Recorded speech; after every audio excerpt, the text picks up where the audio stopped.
мімоза, тюльпан в целофанці. Ну, якщо це школярі, то це вазочка. Квіти сезонні в більшості і рафаелки. 2 роки тому наші пацани притащили оці 2 коробки цих вазонів і всім роздали. Відвернувся, пішов до метро, як я заховала цей тюльпан в сумку і з жахом просто вже про нього не згадувала. Пек, набір джентльменський, ось, яким вітають нас весну, красу і принцес. Я розгублений щодо цього питання, чесно.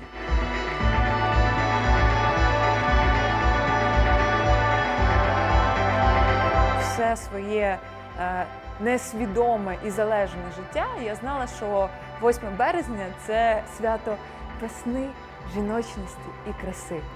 І якщо ти не красива, не жіночна і не любиш весну, то біжи і застрелься. Це день, коли ми відмічаємо те, що жінки відборюють свої права. І до чого там весна і краса, мені просто не зрозуміло. Деполитизация и одомашнивание привело к тому, что праздник, изначально призванный бороться с гендерными стереотипами, трансформировался скорее в самый эффективный способ их насаждения и утверждения.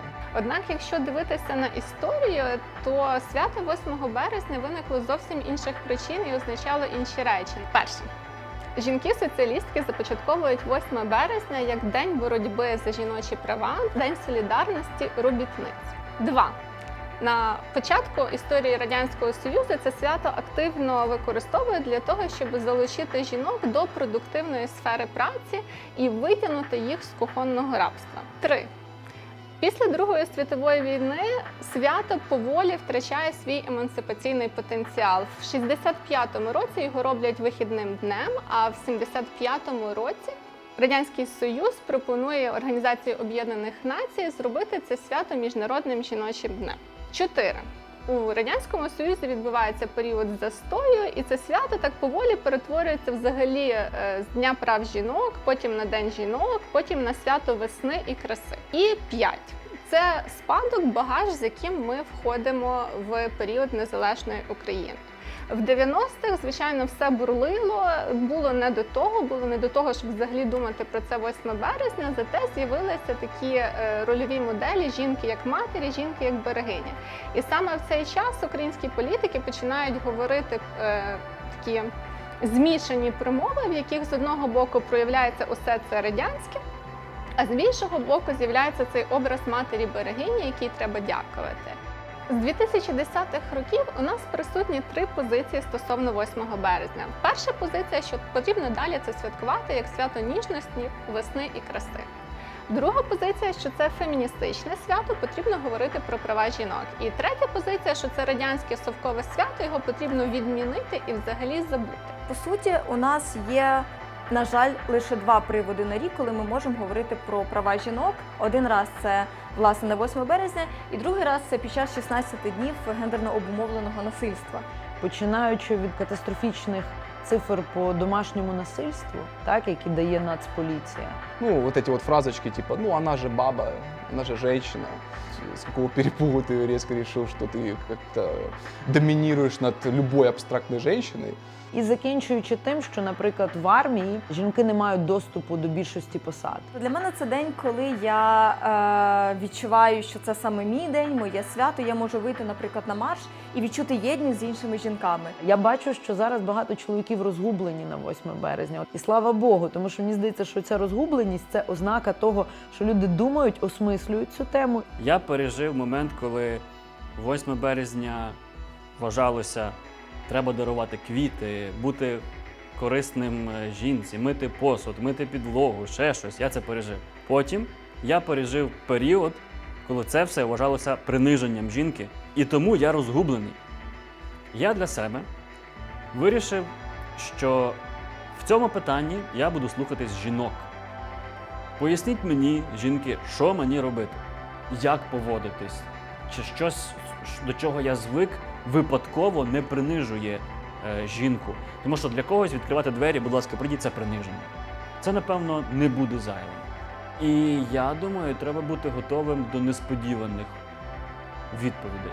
Варто боятися, напевно, не відповідей, варто боятися того, що жінка це не говорить. Оце найстрашніше. Надо понять, что все-таки я поступал как-то неправильно, надо исправляться. Ну и начать работу над собой. Мені би хотілося сказати дівчатам, жінкам, щоб вони не дискримінували самі себе найперше. Просто потрібно щоразу, щосекунди себе запитувати, чи норм те, що зі мною відбувається, і чи роблю я те, що я хочу робити. Достатньо на своєму рівні, як мінімум, почати говорити про певні проблеми, з якими стикаються жінки вголос. Дуже важливо перестати цькувати тих, хто це вже робить. Не обязательно участвовать в каких-то масштабных маршах, просто хотя бы на рабочем месте создать атмосферу приятную для дискриминируемых каких-то людей.